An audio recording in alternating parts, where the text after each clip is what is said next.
reality check about project managers, the career as a whole. And we started by looking at the definition of what project managers are not. And one of the key things I noted was project managers are not miracle workers. Project managers are not note takers. They are not just to schedule meetings, and they are not experts in everything. So we looked at the next thing we looked at is what project manager really do. I would define project manager as someone who coordinates the elements of a project, aiming for timely completion within budget and with high standards. I would say this role is responsible for gathering necessary resources, uniting teams, working on continuous improvement to ensure project success. So we look at some responsibilities of project manager: project planning, team coordination, budget oversight, risk management, client communication, and maintaining quality standards. Then we move to the daily reality or the hidden facts nobody talks about, which as a project manager you have to master. Where we talked about client mediation, where we talked about scope creep management, talked about the firefighting, and emotional support for the whole team.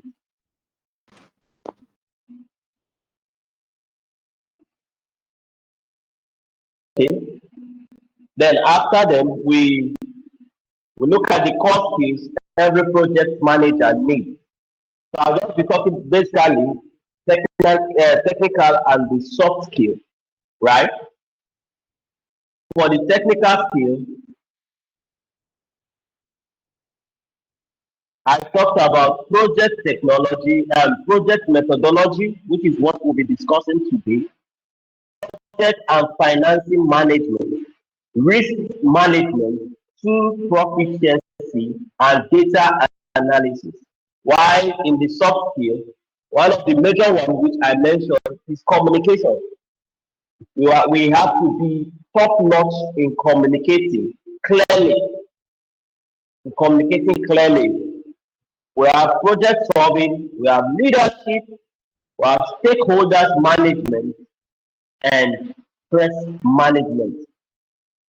Then we talk about some of the traditional project management tools, where I said documentation is key. We need to know documentation, registers, and schedules. Then for the digital tools, we talk about Trello, we talk about Jira, we talk about ClickUp, Monday.com, MS Project, Excel, Smart Sheets, and the rest of them. Now, then we'll move to why project management is attractive, and we look at the job growth. Look at the job growth. Then we look at the challenges project managers face. I said 70%, 71% of project manager professionals experience burnout because they face emotional, financial, and mental exhaustion. Now, we now look at why project managers is not for some set of people. If you avoid conflict, you can be a project manager.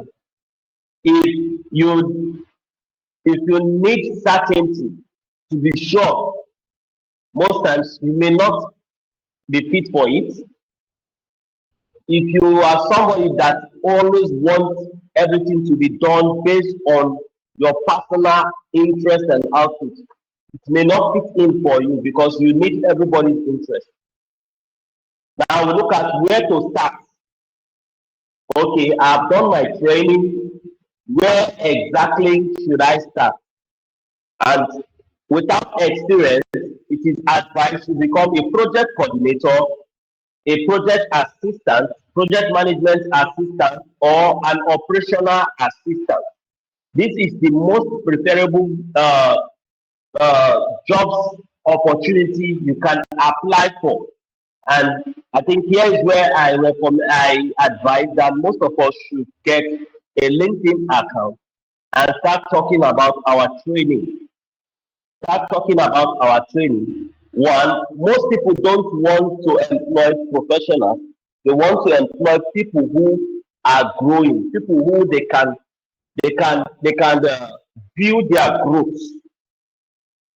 And when we talk about certification, I said we start with CAPM, which is uh, Certified Associate Project Manager. Then we look at the PMP, we look at the Agile Certificate, we look at the CompTIA Plus Project Management, we look at Prince 2 and the rest of them.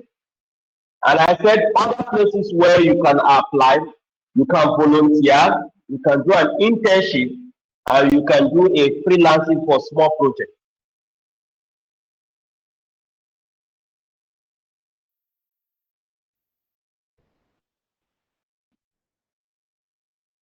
Now, we also look at the career ladder for project managers. You start as a coordinator,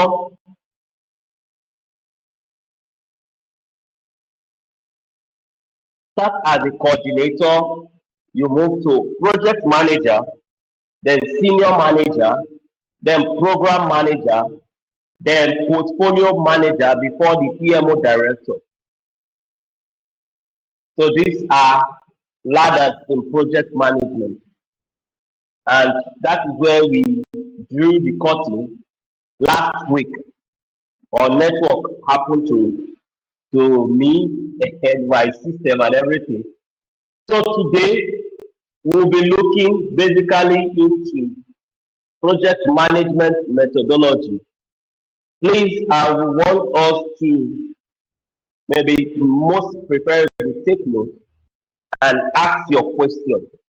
It may be confusing, but please, I will try my best possible to explain it in the barest minimum I can. Now, what is project management methodology? So, for example, you want to make a delicacy for the first time, and you know somebody who has made it, or you saw it online. One of the major things you will do is to get the recipe. Now, the recipe is how someone has made it before, right? Now, so a project management methodology is a structured recipe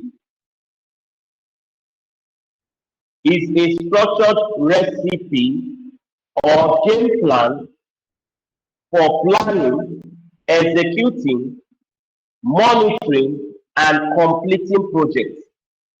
So this is like a recipe on how to go about this, right? We can take it as a playbook that tells you how work should be done, who does it, when it happens, and how success is measured. So this is the project management methodology.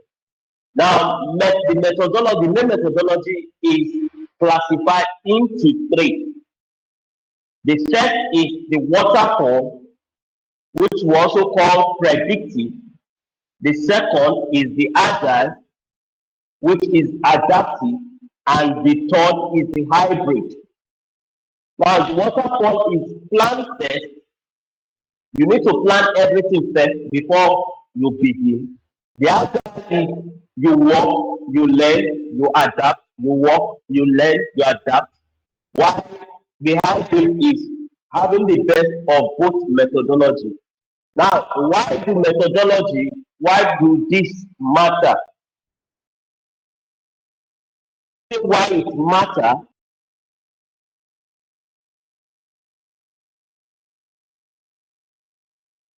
Project succeed. without proper methodology.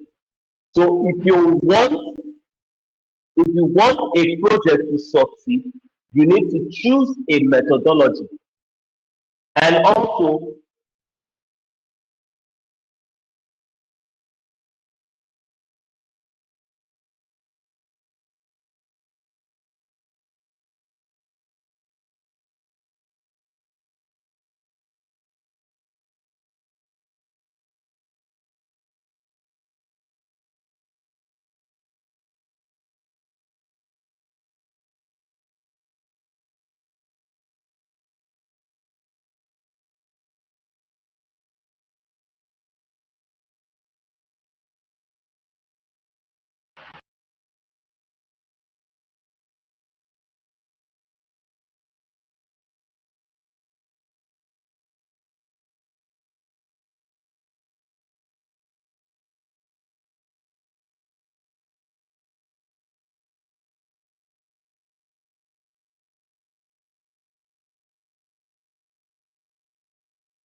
poor planning. So because of lack of clear objectives, scope, and resources, we need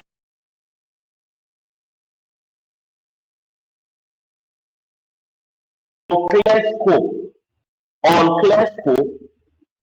So because some of these requirements are ambiguous, so we need this methodology not to lead into scope creep. Number three, it helps with communication. We know who needs what and when, and it helps with accountability. These are the reasons why we need this project methodology. Now, let's begin by looking at key features of any project.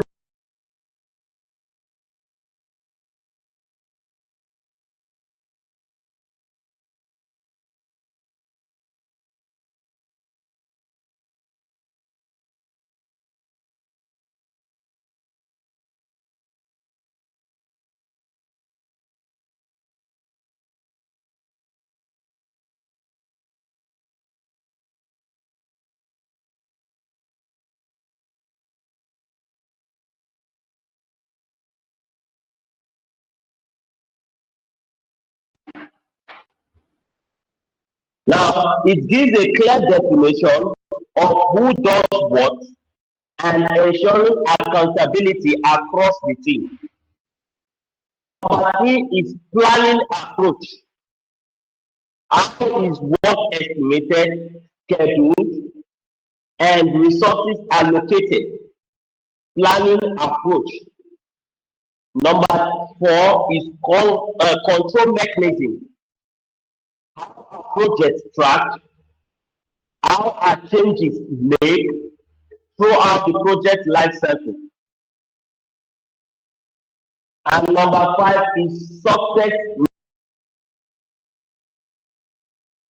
metrics.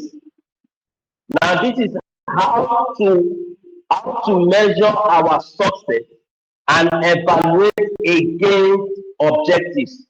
Now, these are the reasons why this methodology exists. Now, let's look at the three methodologies. We'll be taking one at a time, and I hope we'll quickly brush through them. The first one is the predictive methodology. The predictive methodology, which is also called the waterfall. The predictive methodology, which is also called the waterfall.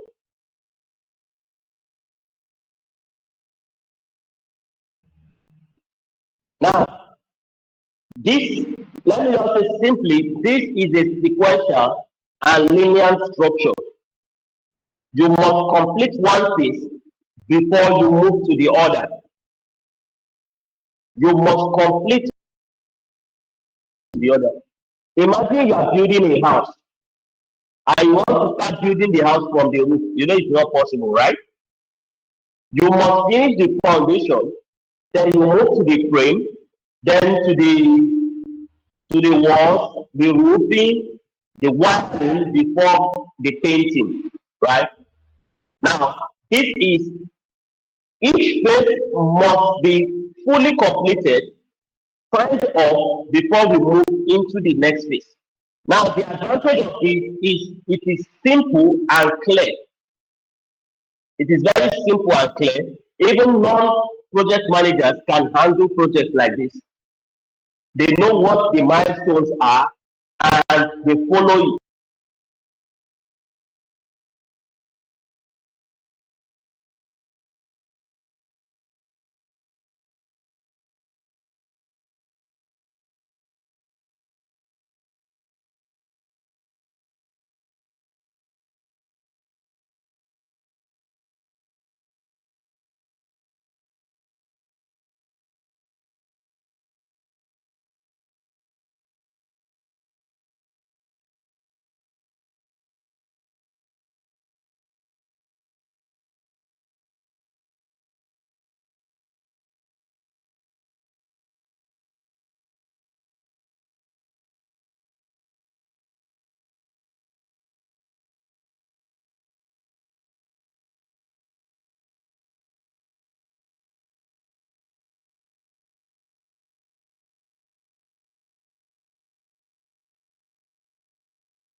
Hello, can we hear me?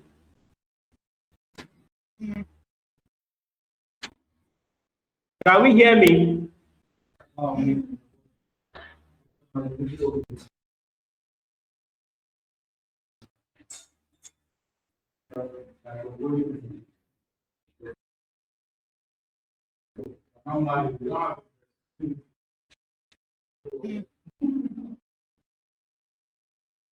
Continue, Mr. Kande, they can hear you. Continue. Okay, okay.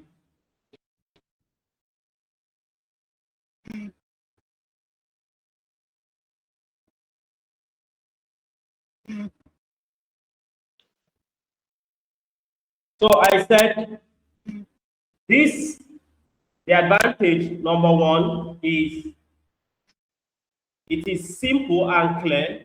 It has a strong documentation and it has a fixed budget.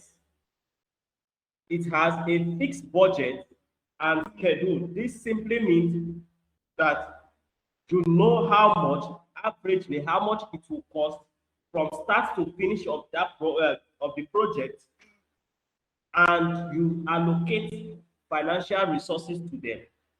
Now, it is easy to manage.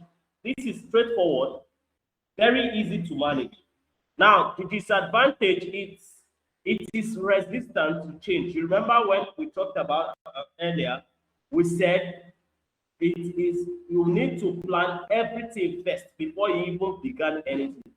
So if along the line there is request for change, it may not be possible because it is late to make changes, and making changes can be very, very expensive. Number two is most times risks are discovered very late. Risks are discovered very late. Now, sometimes it may be towards the testing period that we discover the risks and we can't deliver the project again. Number three is we have limited customer engagement. The users of our product may not have a say because it is what we give to them. They can't tell us what they wanted. Now, number four is inaccurate estimate, especially if this project is going to take a longer time. There is high possibility that prices may change in the market, and because of this, we may have to request for more financial budget. Now, this is waterfall, and it is majorly used in sorry.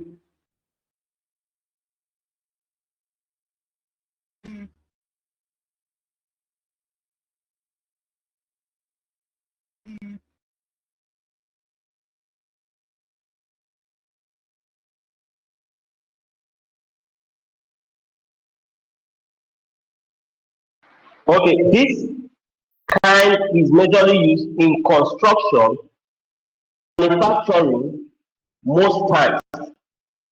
Construction and manufacturing, they use this kind of project. The second type, which is the agile methodology, this is used in tech. Anything tech, they use the agile methodology. So this is interactive and incremental approach. What this means is simple. We work in circles. We work in circles. This means we can move from planning to executing, come back to initiation at the same time, go back to executing, come back to planning. So this is what it is iterative in nature, right? And how it works is teams work in short time box circle called sprints. Now I'm sure some of you would have had it, sprints. So each sprint is working on a product incrementing its delivery, reviewed, and the plan is adjusted based on feedback. For example, we want to build an app. We make one feature, we invite our customers to come and test it. They test it, they give us the feedback. We take that feedback and back to our planning phase. We look at the feedback, we fix what they want us to fix, then we add another feature to it, continuously like that until when we are done. Advantage, it is highly flexible, it will it has an early value delivery because customers see the product as features are being added. It reduces risk because we meet in a short time box circle, so we can quickly factor in or identify the risks and mitigate it as quick as possible. It improves customer satisfaction. The disadvantage is we are at risk of scope creep. Planning is difficult because sometimes all what we needed is just an idea. Then we start working on the idea. Planning is very difficult. It needs high commitment from the team members and the customers for us to be able to do something, and it needs experience. We need an experienced team and a project manager on this.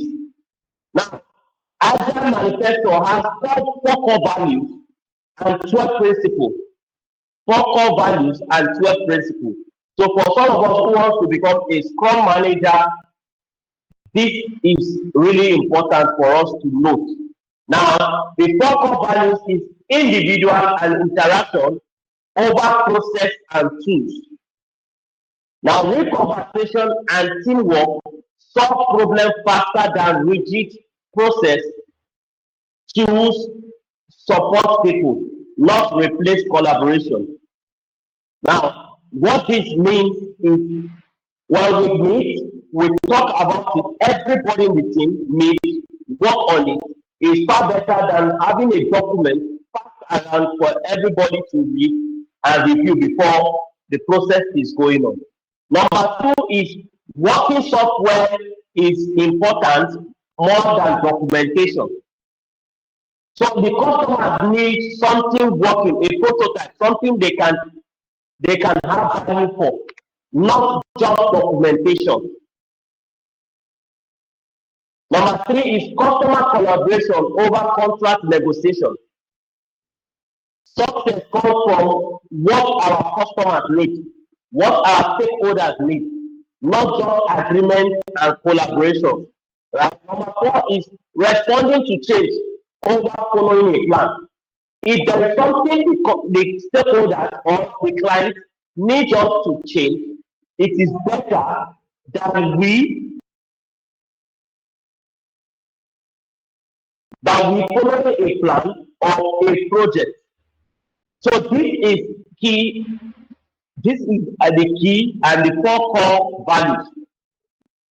Now, we have 12 principles of agile. 12 principles. Number one is satisfy the customer. Number two, welcome change. Number three, deliver frequently. Number four, work together daily. Number five, motivate individuals. Number six, face-to-face conversation. Working software is equals to progress, sustainable pace, technical excellence, simplicity, self-organizing, reflect, and adjust. Uh, these are the 12 agile principles. We can get this anywhere on the internet. And we can also share these principles on the group so that we can just read it. Now, there are two frameworks. There are two frameworks after agile. The two frameworks are Scrum framework and Kanban. Scrum and Kanban. So Scrum is built, this is the theory that knowledge comes from experience and making decisions based on what is observed. Right? Now, So this is a simple example of a sprint circle, right? In a Scrum event, we have what is called a sprint circle. The first is the sprint planning, the daily Scrum meeting, sprint review, and retrospective of each of our teams. Now, for the sprint planning, what we do is we select a product backlog item. Now, backlogs are our requirement gathering. If we want to build an app now, we go out, get users' requirements, users' input. That is our requirement gathering. Then we create what is called a sprint goal. Then we build our sprint backlog, which is we put together all the requirements we gathered into phases, into futures. Now, when we meet every day, the daily Scrum, when we meet, the question we ask ourselves are just three questions. What did we do yesterday? What do we do today? What is blocking us? This is a daily meeting just for us to improve on what we intend to achieve. Now, the review is to demonstrate our working increments, gather stakeholders' feedback, and update our product backlog.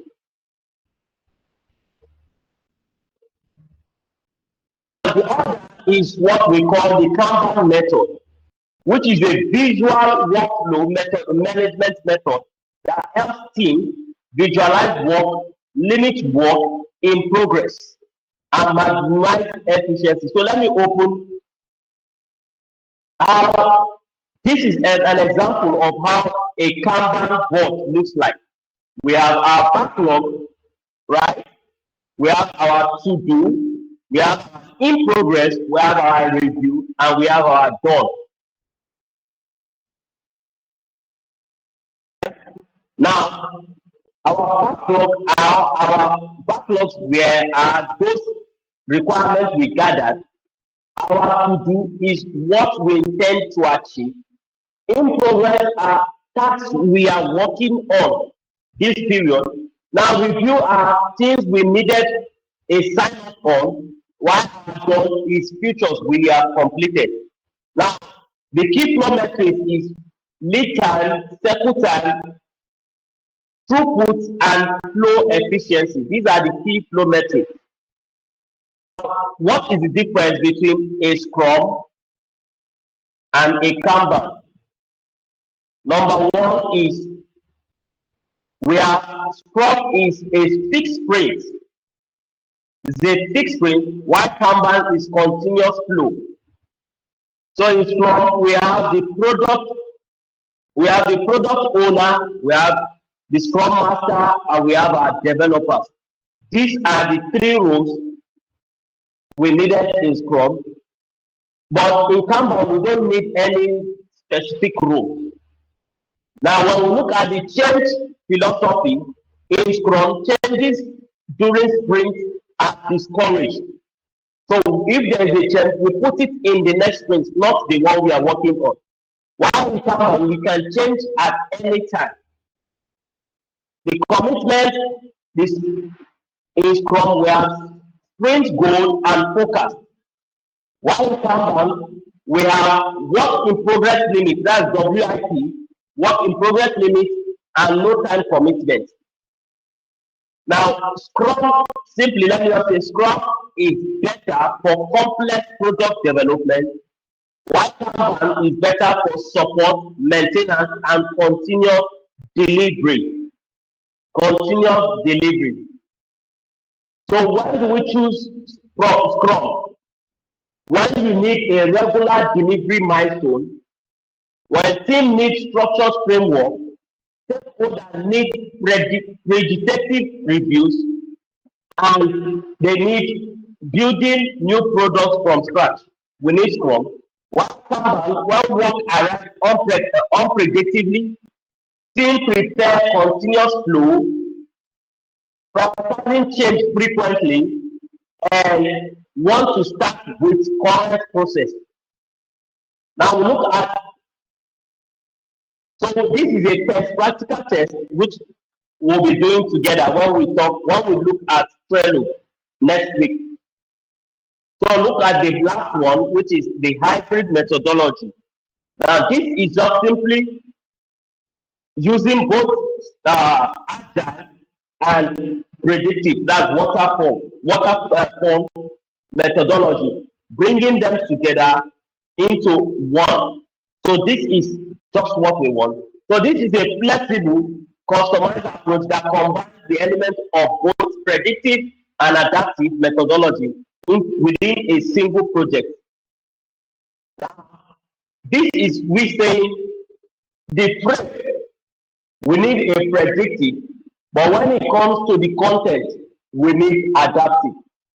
The advantage is it optimizes risk management, greater stakeholder confidence, enhance predictability, improve team morale. Their disadvantage is complexity in integration. If this is not managed well, we will have issues. It requires a high PM expertise or experience. Here we can use so many tools, and this may cause confusion for some of the team members. And if we are not careful, we may drift into one of the two methodologies, which is waterfall or agile. Now, how do I choose the right methodology? How do I choose the right methodology? So there are keys how to choose the right methodology. Number one, if the requirements are clear, we know what we want to achieve at the end of the project.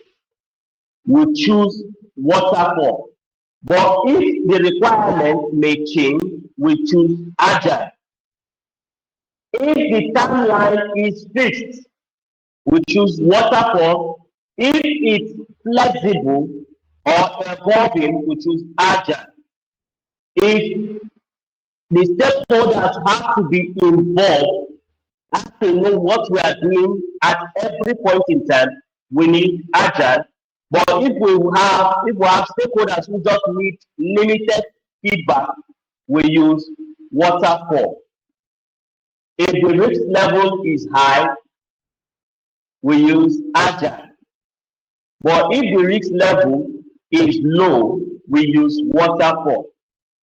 Now, if the project size and type is complex or mixed, we use hybrid.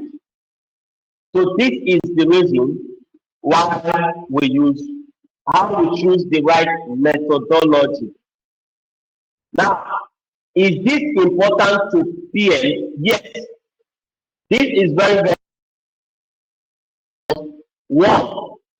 That's 3% more likely to succeed if we use the right methodology.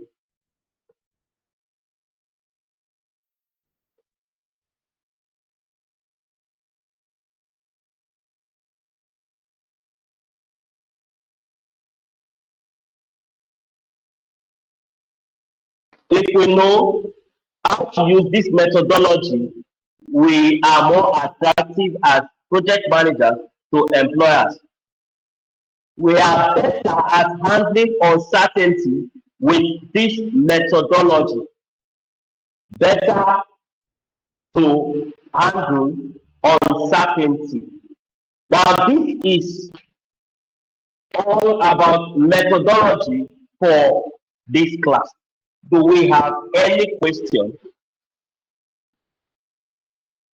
Do we have any question? You can drop it on the chat box. Good afternoon. Good evening. Sorry, I have a question. Okay, you can go ahead.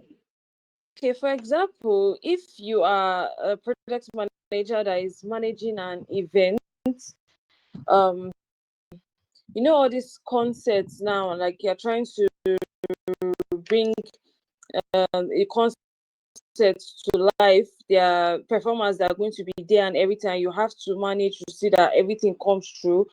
I wanted to ask, what form of methodology do you think is actually best to actually make use of?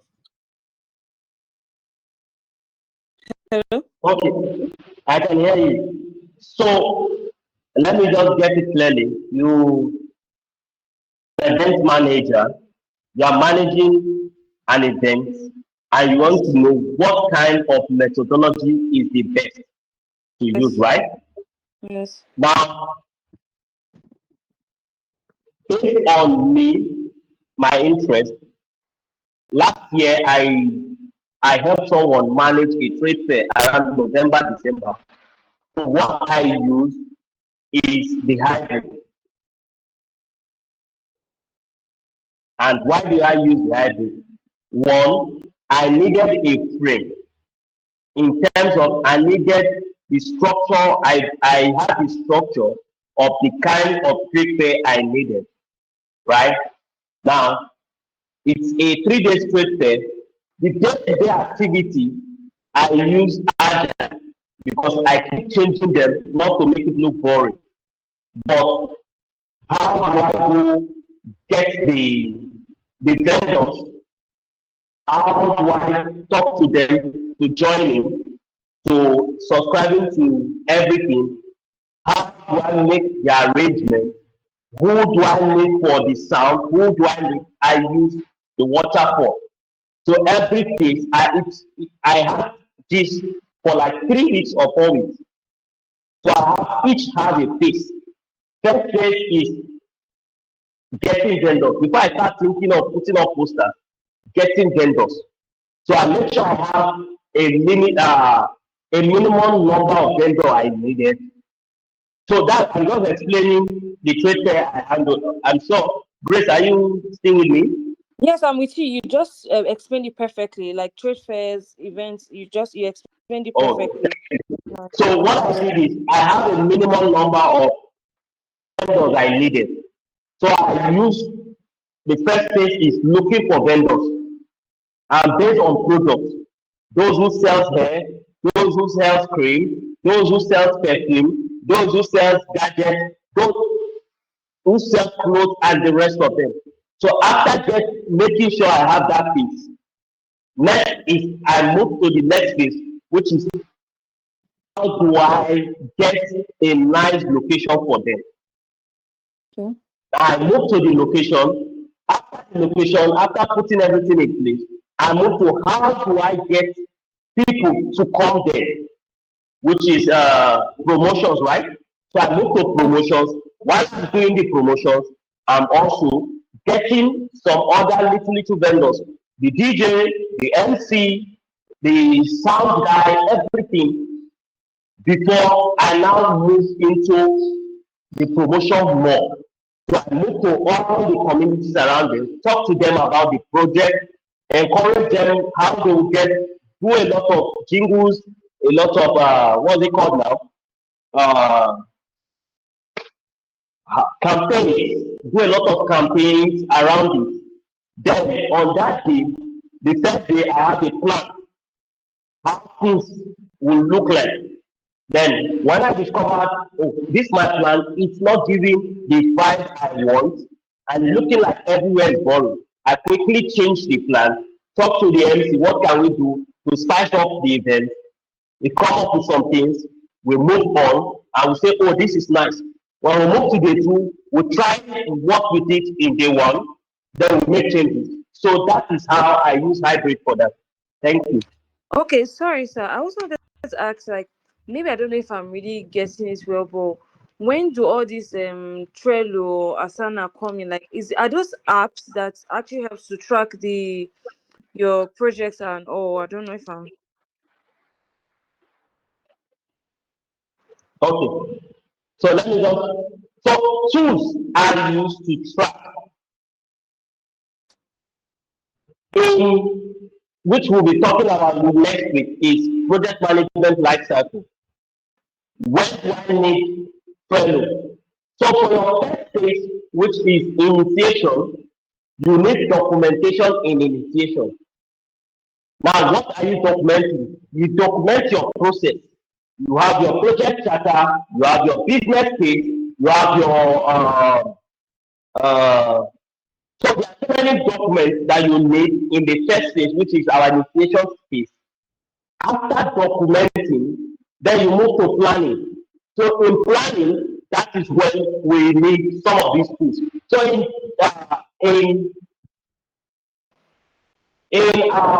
what we call now in our application tools, you can use your Google Sheet, you can use your Notion.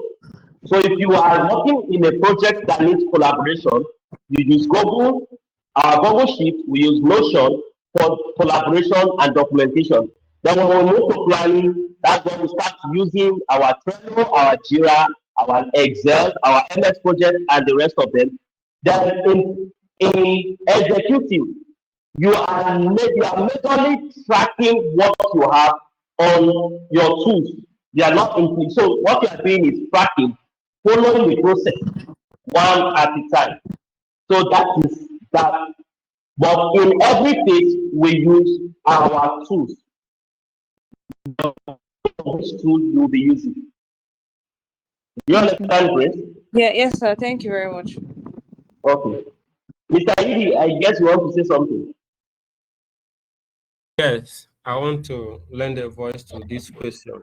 You know, working in Nigerian environment, many a times, all these platforms that need subscription and all that, they might be expensive. Maybe the contract you got is just maybe your uncle or a church member is giving you a contract, and you are just trying to enter the market, and it's not paying well like that. So I advise, when you have such project, you first of all you have to know how to play with Excel. Are you hearing me? Yes. You have to know how to play with Excel.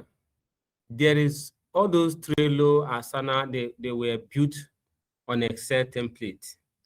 For example, there is one tool that is built in Excel that every project manager should know how to build, and that is called Gantt chart. With Gantt chart, you can make it to track any of your projects, whether it's event, because you are customizing the Excel to suit what you are doing, whether it's wedding, whether it's a concert, whether it's any form of, even political rally.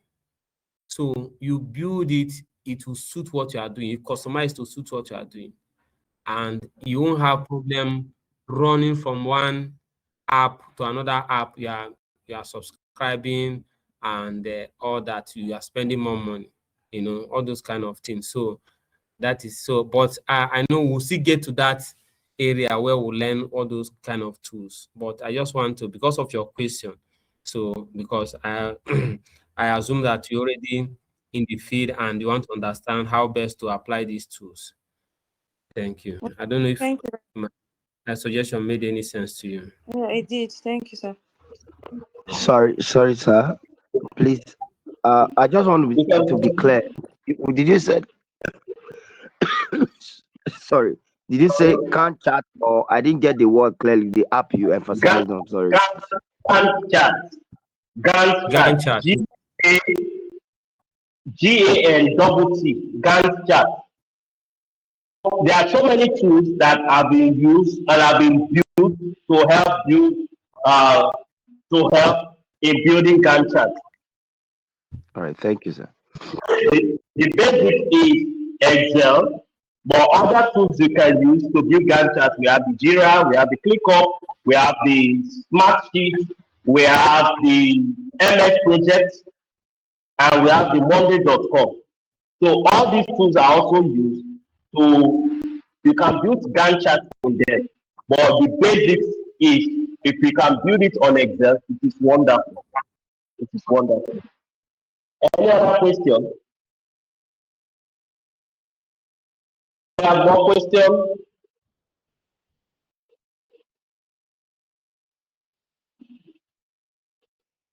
Okay, so if there is no question, I guess we can just call it a day and end the class. Thank you, everyone. I guess we'll see in our next class.